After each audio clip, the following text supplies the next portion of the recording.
Hi, I'm Carol Riggenbaugh, an assisted living and a nursing home administrator for 25 years. I've been doing this a long time. I started out as a nursing home CNA, certified nurse assistant, and I was actually giving the care.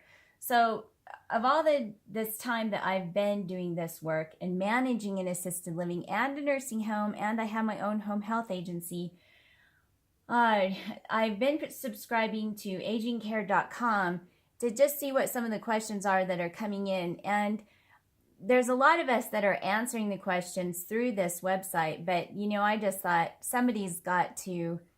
we've got to help. We got to be able to help in a better way. So I'm doing a YouTube video. So one of the questions that's on this agingcare.com that was asked 4 days ago is by JSH Doth. And she said, Mom recently fell and she pushed the alert button and the assisted living staff said they came as fast as they could, but Mama says that she had to she had to crawl to the bathroom and go pull the emergency cord. She pressed her pendant and then had to crawl to the bathroom to go get the cord. And this person is really concerned that the assisted living people are just covering it up and they really weren't there on time. And I sit on the other side of the desk of these questions all day long. And I have to wonder, when I hear the story, I have to wonder, so what were my staff doing and what was really happening?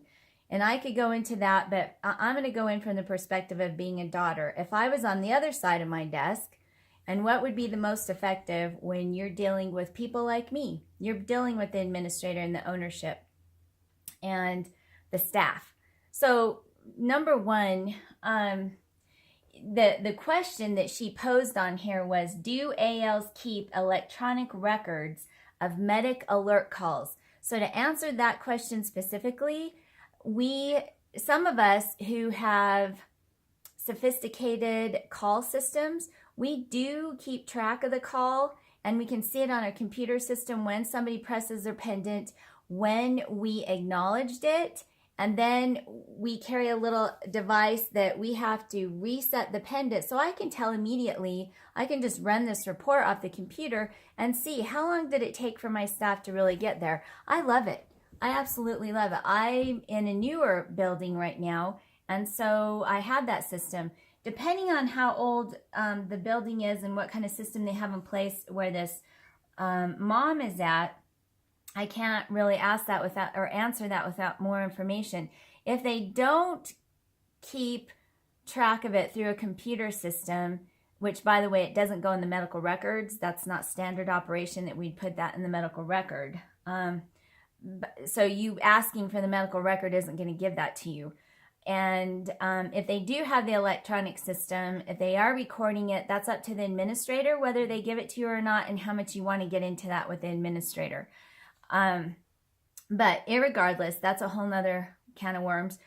But if they do not have a way that they're collecting how fast staff get to that call, then that is, you go on people's word, and you've just got to to be friends and to really trust the staff and have faith in them. Because one thing that I cross into this world all the time, that we don't have faith in each other. The staff and the facility people are all worried about what is the family going to think. And then the family is wondering, well, can I really trust the staff? Can I really trust that administrator? And who's lying and all that. Sure, I get it. I totally get it. I've had parents, I've had grandparents in my facility, and I faced a lot of problems over the years.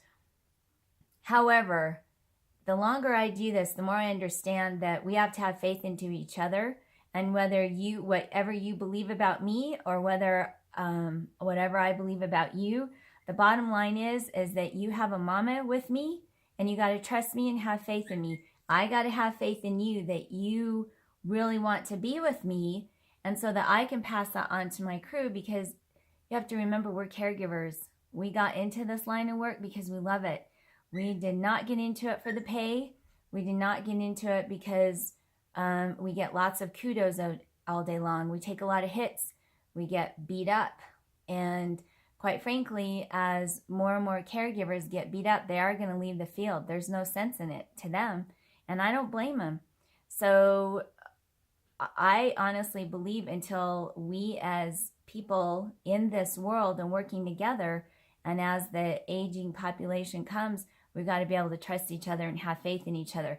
And if you get to the point where you don't have faith in them, you need to move mom out. That's really the bottom line in all of this. If you've had questions before about some of the care or some of the actions that the staff or the administrator done, you just need to leave. You need to leave, because if you're not going to be comfortable, your mom is not comfortable, it's not a healthy situation for mom. When she knows you don't trust the staff, she doesn't trust, and then the staff know you don't trust them either, then everyone, it's just a big mess. And it's not healthy living. That's just the bottom line. So I hope that helps. And look forward for more YouTube videos as I just tackle these questions as they come up. So, all right. Thank you.